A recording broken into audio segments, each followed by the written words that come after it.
ka bari yanzu dai sai an jima saboda ina cikin wani daji ne dan ina kallon gurin nan bana na tsiba in maka magana kawai sai na je gida.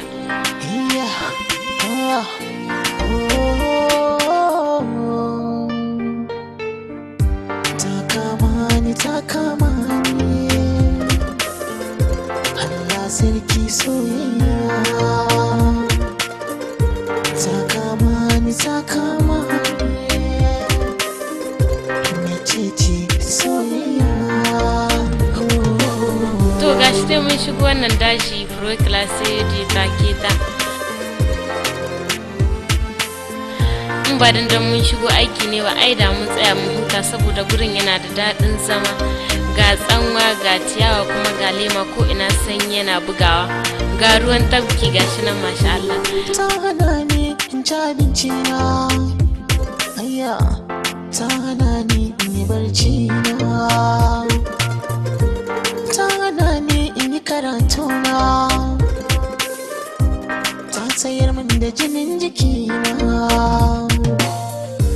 ban iya komai ban gane komai ban gane larai ko kuma jimmai ke kadai nake gani harin ta mai ba ni gajiya idan da ke ba komai masoyiya ta kama ni Allah sarki soyayya ta kama ni mecece ga tsanwa ga ciyawa kuma ga lema ko ina sanyi yana bugawa ga ruwan tabki gashi nan masha Allah kuma ga mutane suna yawo a cikin yan kiwo gurin yana dan ina kallon gurin ba na iya ma magana ko ina shi na kira kin zamo magani gara so in kin yi min izini fada da kan kike ce kina ji da ni ki gargare musu zaki aure da ni ranar na yi mata sarauniya ta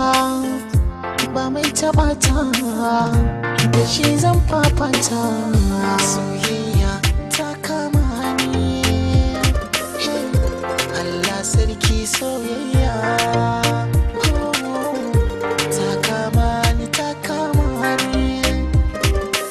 ina ƙaunarta da soyayya in taimaka mu ne ta yi mini kyau ne ta baka tsoro ni ta rikita ni in ta baka haushe ni ta burge ni kowa ya guje ta wallahi sai ni na zanta ta kama ni Allah sarki soyayya ta kama ni